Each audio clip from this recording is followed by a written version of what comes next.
बस किछुए दिन पहले हमर YouTube चैनल से पूजा मिश्रा ऑफिशियल चैनल से गीत सरस्वती पूजा के उपलक्ष्य में रिलीज भेल छला और जे गीत के बहुत रास स्नेह भेटल और भेट रहल अछि और वह गीत अहाँ सबके सुनाबै छी। हमरो सुनियो है ज्ञान का ज्योत जरबियो है, बिनती हमारो सुनियो है ज्ञान का ज्योत जरबियो है, बिनती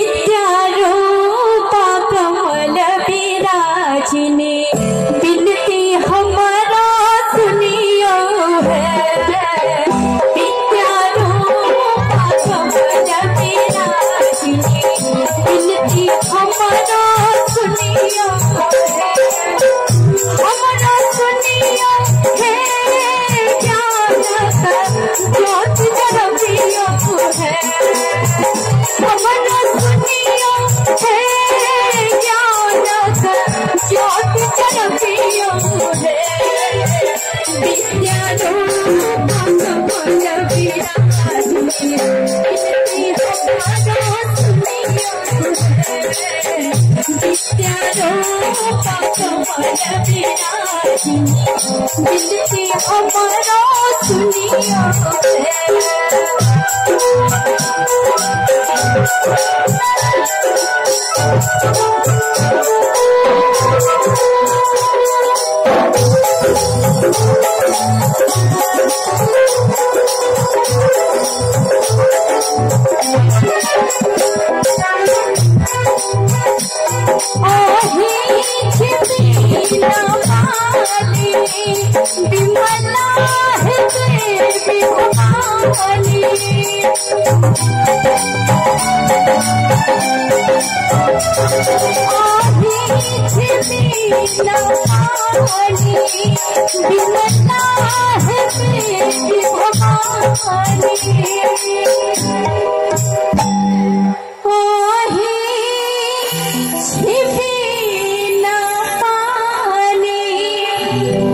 विमला है देवी भवानी, विमला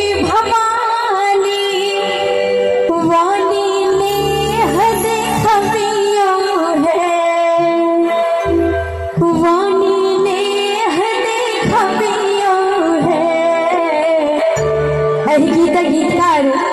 भाई अच्छे आनंद सन्नी जी छथि, बहुत सुंदर गीत लिखने छथि। शारद करियो मोर पुछारी, एक भी साथ में माँ शारदे के नाम पर एक बार जोर कर ताली बजा दियो, एक बेर नजर उठबियो रे, शारद करियो मोर पुछारी, एक बेर नजर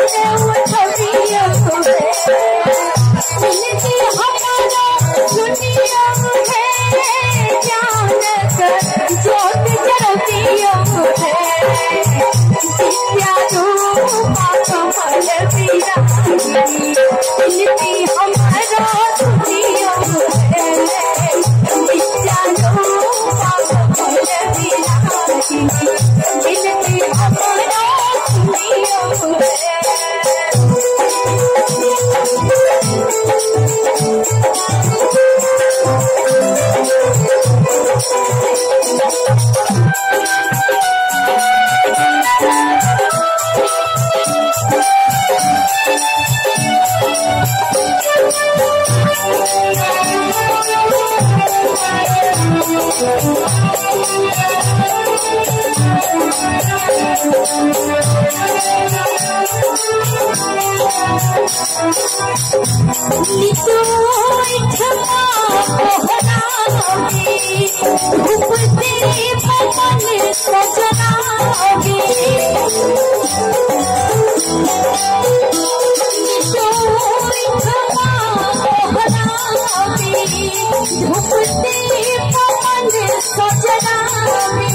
सजल मन मंदिर कन्नियों है,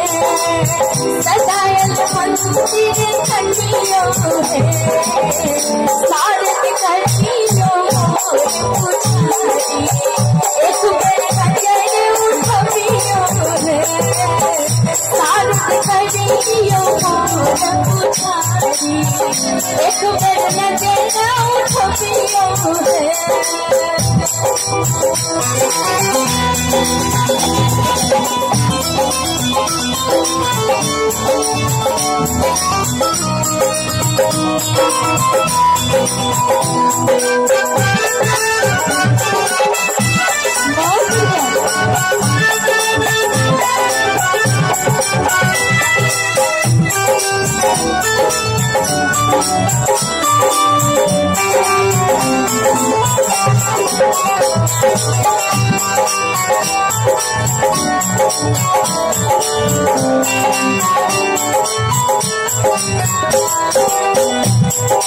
कुछ दिन पहले हमरा आवाज में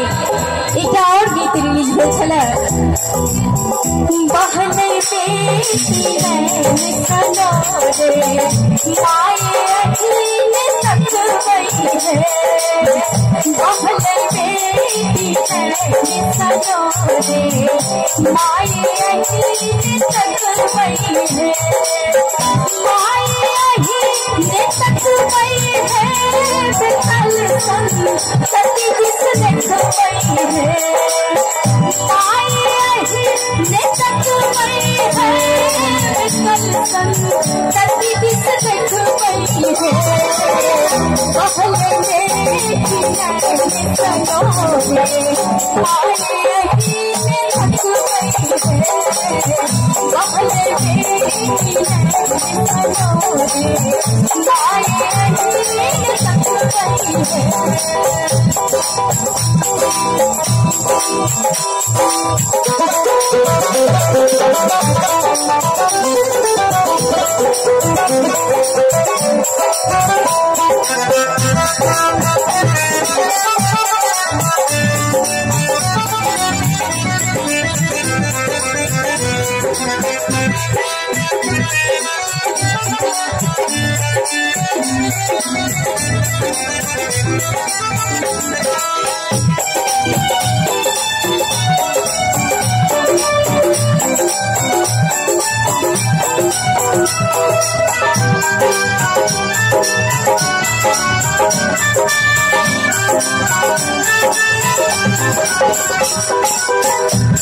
खाली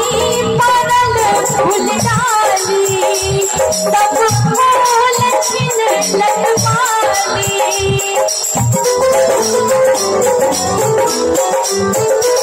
खाली परल फूल डाली तब फूल छिन लटमाली, डाली अहीन भरबई है, डाली अहीन भरबई है, बैसल चरण में बेटी दुलारी। एक बेर अहाँ सब आशीर्वाद स्वरूप एक बेर अहाँ सब ताली बजा दियो। मैया अहीन तकबई है, बैसल चरण में बेटी दुलारी, मैया शरण में तकबई है, बहन बेटी सनो रे माये अहीन तकबई है, बहन बेटी सनो रे माये अहीन तकबई है, माये अहीन